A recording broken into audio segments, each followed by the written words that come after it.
Shalom guys, welcome back to Youth News.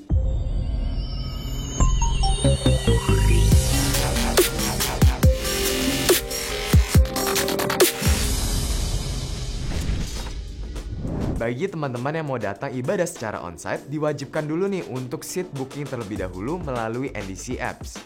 Dan ibadah online juga dapat diakses melalui YouTube channel NDC Youth. Untuk jadwal ibadah NDC Youth minggu depan, NDC Youth Central Park akan diadakan pada hari Sabtu jam 4 sore di Apple Tower lantai 8. Dan ibadah NDC Youth Living World akan diadakan pada hari Minggu jam 11 siang. Persembahan dapat dilakukan melalui scan QR yang ada di layar ini. Pembayaran dapat melalui mobile banking, OVO, GoPay, ShopeePay, dan lain-lain.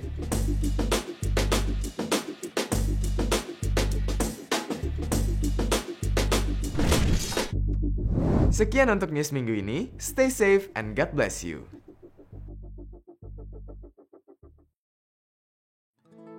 Hello guys, welcome back to NDC Youth Online Service. Senang banget hari ini bisa kembali memuji dan menyembah Tuhan bersama anak-anak muda yang mengasihi Tuhan. Berapa banyak hari ini teman-teman yang merasa Tuhan begitu baik, boleh lambaikan tangan di mana engkau berada. Haleluya. Mari sama-sama kita mau datang sebelum kita memuji dan menyembah Tuhan, kita mau tundukkan kepala dan berdoa. Tuhan, kami bersyukur Tuhan buat penyertaan Tuhan selama ini. Kami percaya Tuhan, kami bisa ada hari ini, itu semua karena kebaikan Tuhan, itu semua karena tuntunan Tuhan. Dan hari ini Tuhan, kami rindu untuk mengangkat suara kami, meninggikan Engkau, beribadah Tuhan. Kami datang kepadamu dan kami rindu Tuhan, biarlah kami bisa memuji dan menyembah Engkau dengan sukacita. Hanya di dalam nama Tuhan Yesus kami siap untuk memuji dan menyembah Tuhan. Amin. Mari sama-sama buka hatimu, kita mau memuji dan menyembah Tuhan pada hari ini.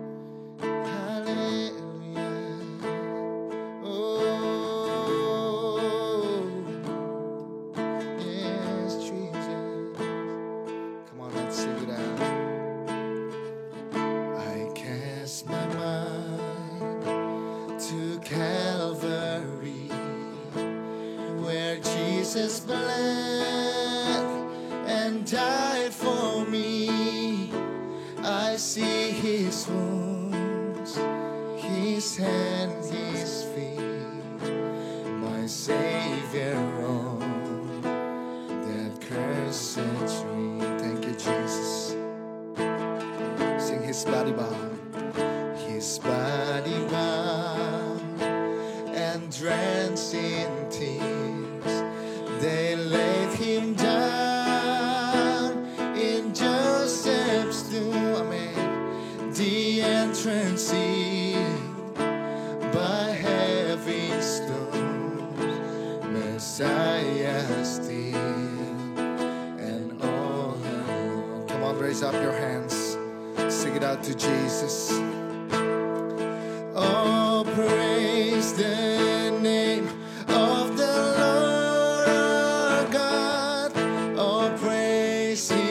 name forevermore,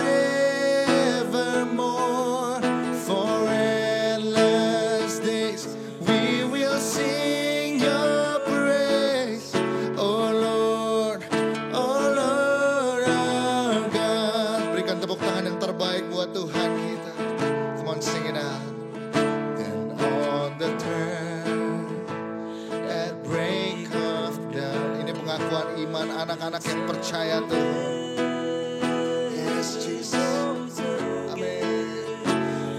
Trample death, where is your sting? The angels roar for Christ the King. Come on, lift up your hands and praise Jesus. Come on. Oh, praise the name of the Lord our God. Oh, praise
hati kami.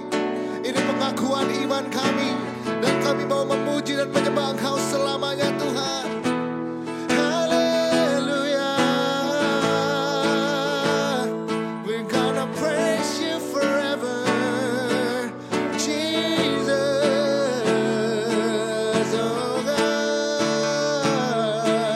Oh, haleluya. Terpujilah Engkau, Yesus Tuhan.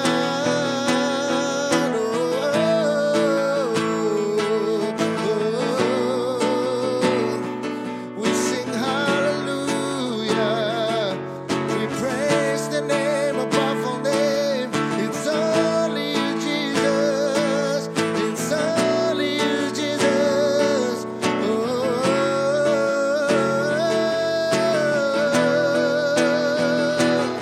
Hallelujah.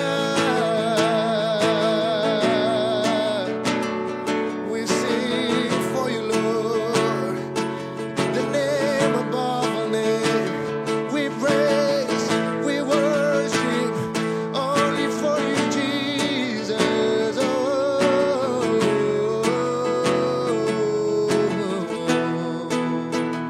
Hallelujah.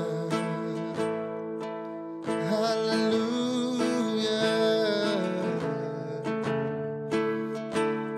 Come on, and let's sing it out.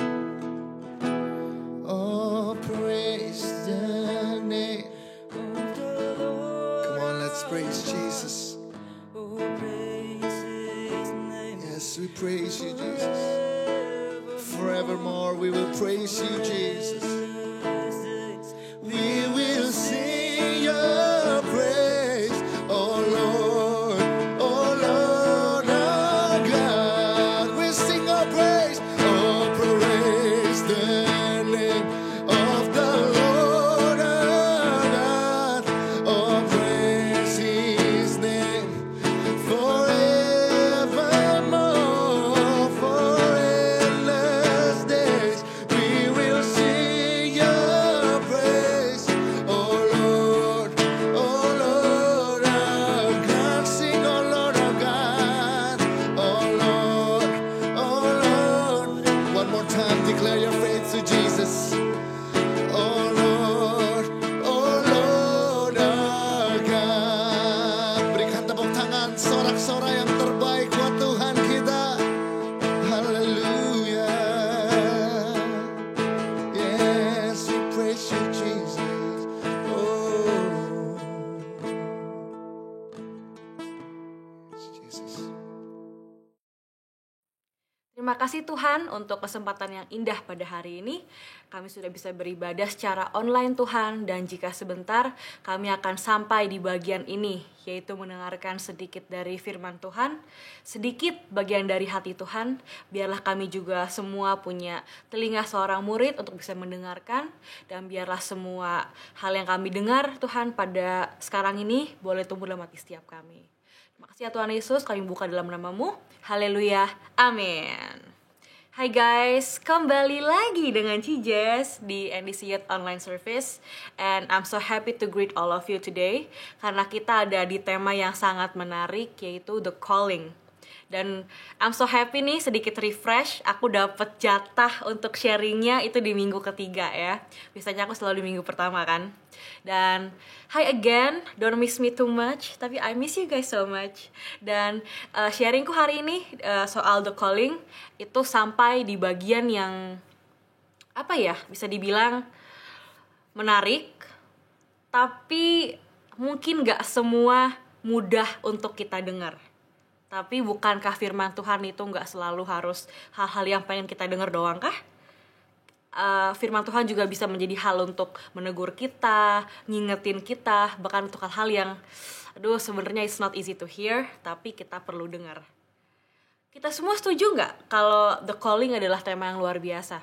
Karena mungkin seperti yang udah kita pelajari selama 2 minggu sebelumnya, kita itu semua diciptakan oleh Tuhan dan sudah dipanggil untuk pekerjaan yang spesifik, yaitu pekerjaan yang baik di dalam Tuhan tentunya. Nah, Mungkin kita udah ngomongin soal panggilan itu, menjawab ya pada panggilan itu, dan menemukan panggilan kita di mana. Itu semua keren.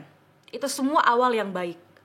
Tapi meskipun terasa udah kayak panjang dan udah seru-seru nih kita soal panggilan kita, jangan lupa kita perlu ada di bagian ini, yaitu the hardest part, mungkin bisa dibilang, yaitu battle in the calling.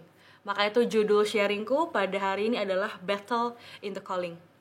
Aku nggak tahu kondisi kalian lagi gimana waktu dengerin pada hari ini, tapi I hope aku bisa ajak kita semua untuk reflect kepada journey ini, perjalanan yang aku akan bawain ini, karena kita semua pasti pernah relate dengan apa yang akan aku bawain.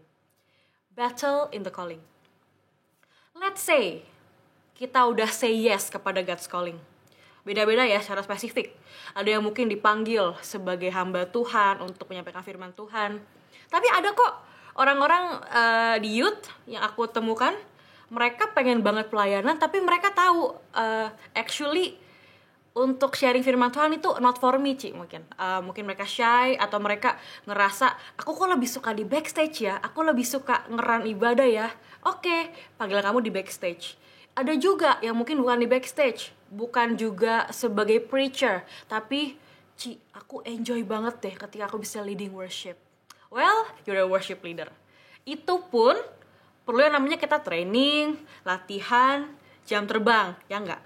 Nggak mungkin yang WL sekali langsung hebat banget kayak Taya Smith from Hillsong, kan enggak juga.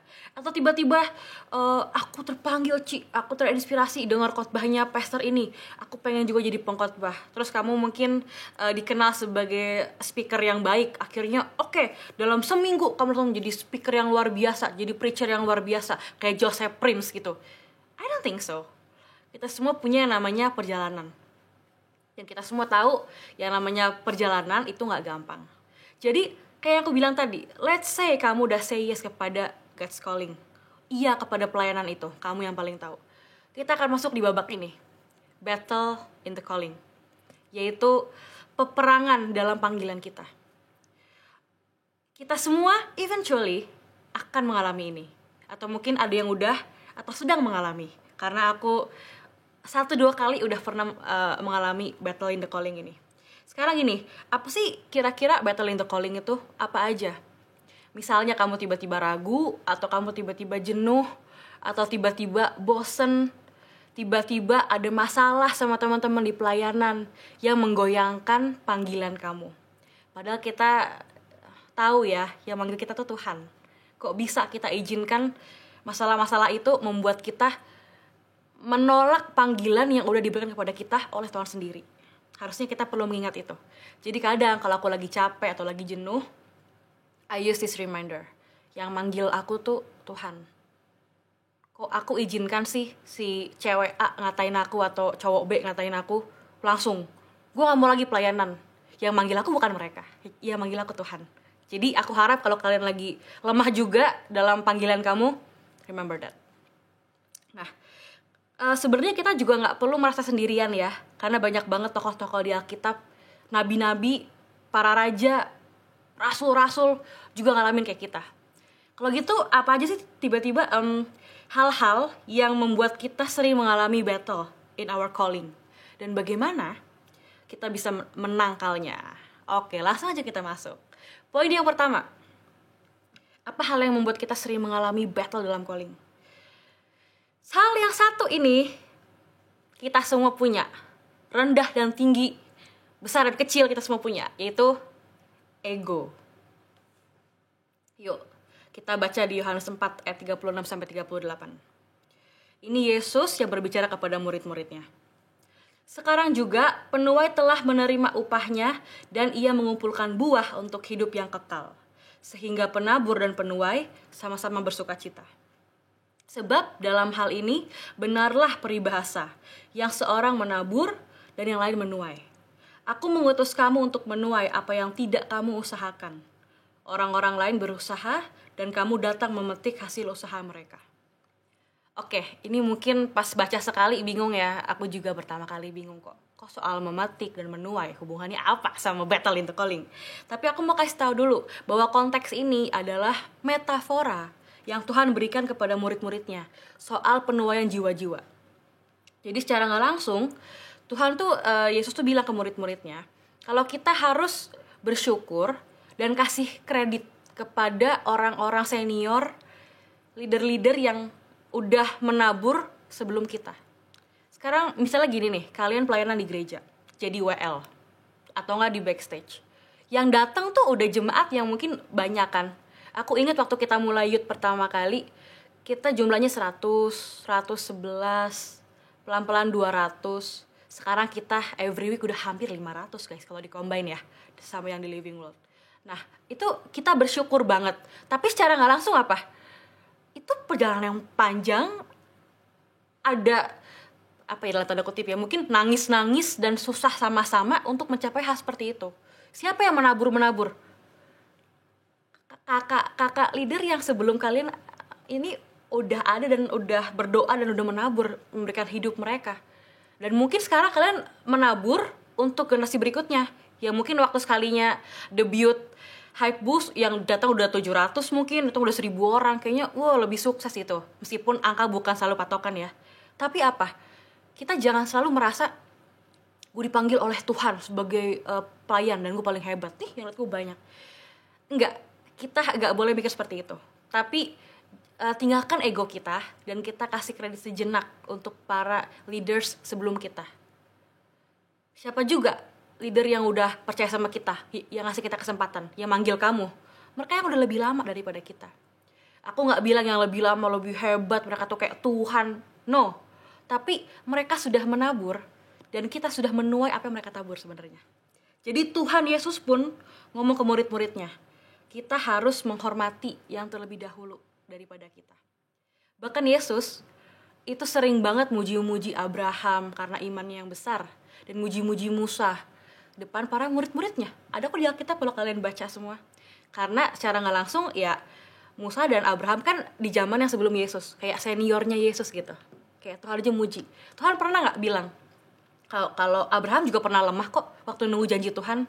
Dia punya anak sama perempuan lain karena dia nggak sabar nunggu janji Tuhan. Itu kan kelemahan dia.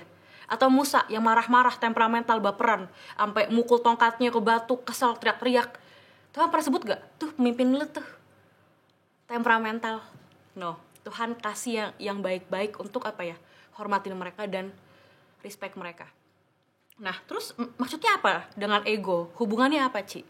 Maksud aku adalah berapa banyak dari kita itu gak bisa setia sama panggilan kita, gak tahan lama, karena kita gak bisa dikasih tahu. Lu telat dikit,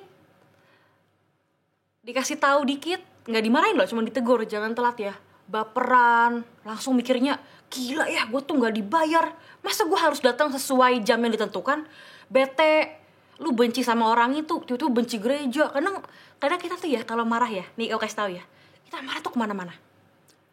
Aku pun tidak luput dari hal itu. Kadang kita sebel karena satu hal, kita tuh terlalu blur untuk bisa melihat sebenarnya gue tuh marah cuma sama hal ini. Semua kita keselin. Makanya ada quote kan, it's a bad day, not a bad life. Kadang kita udah gila, hidup gue sampah. Cuma gara-gara apa? Kena macet pagi-pagi, keserimpet motor, tiba-tiba I hate my life. Itu pun bisa terjadi di pelayanan kita. Lu sebel sama satu orang, atau enggak satu kejadian. Lu sebel liat ketua circle lu sebel sama teman-teman gereja lu, tiba-tiba gue gak balik lagi, gue sebel sama mereka semua. Lu lupa, sumbernya kenapa? Satu itu doang. Satu kejadian buruk nge-trigger hidup lu. Kita lupa ada 100 hari yang bahagia dan warm sama teman-teman gereja kita. Dan kita lupa lagi siapa yang manggil kita. Nah, jangan sampai ego kita tuh menghalangi kita untuk tumbuh. Kalau kita dikasih tahu sama leader kita yang udah lebih senior itu, yang perlu kita hormati itu, yang sudah menabur lebih lama itu, kita harus terima. Aku lagi orangnya. Kalian tahu aku nih, aku aja udah begini pembawaannya. Aku nggak gampang juga sebenarnya dikasih tahu. Dan banyak banget leaders dari zaman aku SMP itu udah sering ngomong sama aku. kekurangan kamu adalah, aku kasih tahu ya, kamu sulit kasih tahu, baperan. Dan aku, gue suka, gue tuh bisa ngambek banget deh. Dan aku mengingat betapa nyebelinnya aku yang dulu, aku juga sedih sebenarnya guys. Tapi sekali lagi, kalau orang-orang ini nyerah sama aku, I don't think there's today. Karena ada mereka-mereka yang gak pernah nyerah sama aku gitu. Terus kenapa sekarang ini untuk yang gak tahu, aku pelayanan di backstage. Jadi aku ketua bidang 4, yaitu untuk anak-anak yang pelayanan di backstage seperti kamera, multimedia, lighting, fotografi, social media. Kita memperindah ibadah hari H tanpa terlihat. Cielah, udah kayak ninja ya. Kita orang-orang backstage. Apa yang membuat aku terpanggil?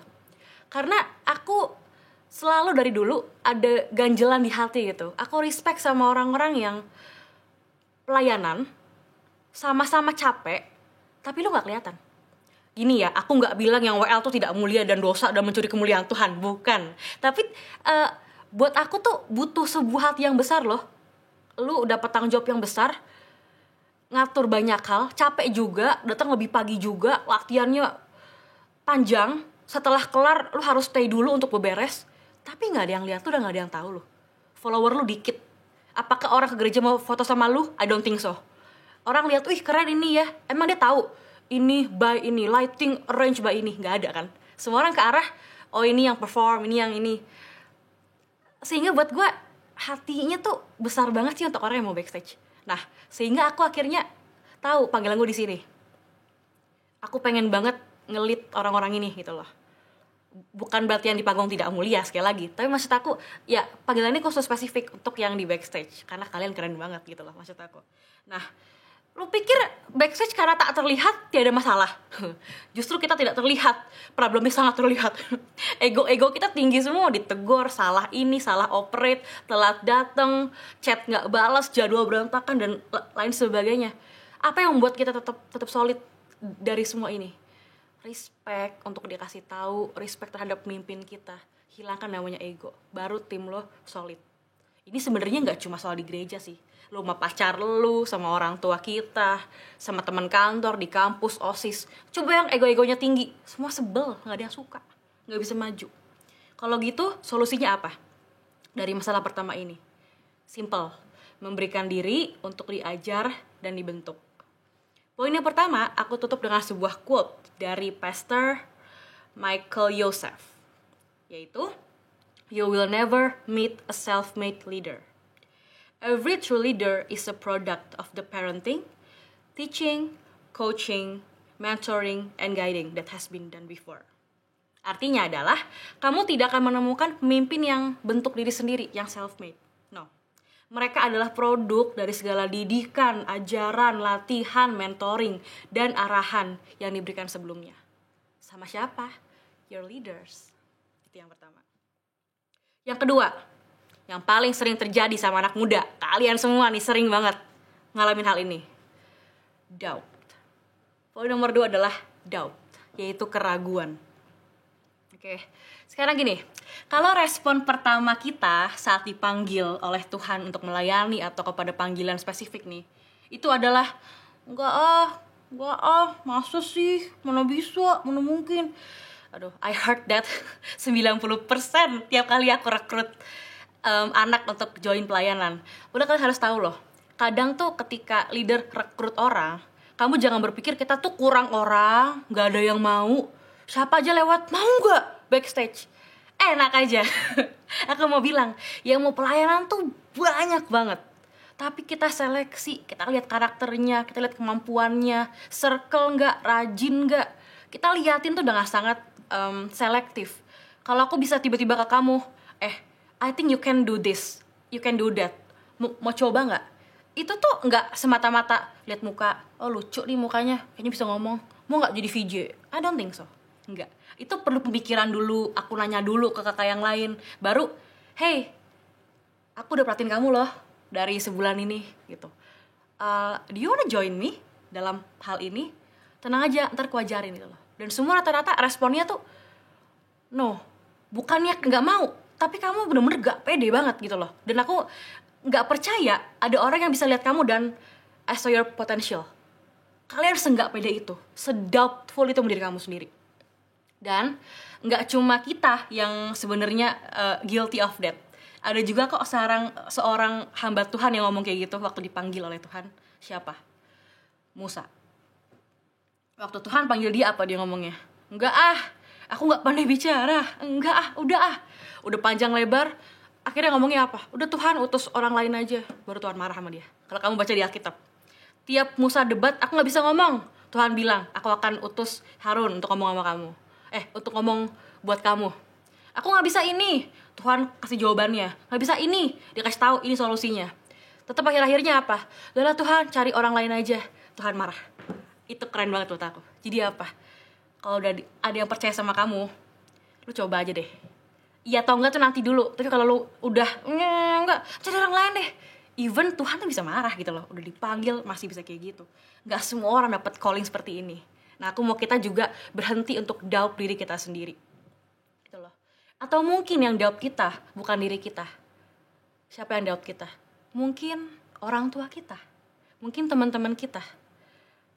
Aku pernah sekali doang sih lihat kejadian orang tua yang gak percaya banget anaknya bisa WL. Aku malah ketemunya rata-rata, ayo dong Jess, dinaikin dong anak tante, anak om tolong dong disuruh pelayanan. Ada satu anak yang udah lama banget, dia lead worship dan mamanya kayak, emang dia bisa? Terus aku kayak, tante kok gitu sih sama anaknya gitu loh. Gimana dia percaya sama dirinya sendiri? Kan itu kan dibentuk sama orang tua lah ya, pertama-tama ya. Oke, itu for another topic. Tapi intinya, mungkin yang bikin kita ragu sama diri kita adalah suara-suara dari orang lain, yaitu external factor. Dan kita pun gak sendirian. Ada seorang raja Israel yang waktu dipilih menjadi raja pun keluarganya meragukan dia, gak nganggep dia. Dia adalah Raja Daud. Kadang kita lihat dia hebat, tapi gue kadang gak bayangin ya betapa dia punya luka gak sih sama bokapnya. Yang ya aku nggak tahu ya itu healing atau enggak sampai dia gede.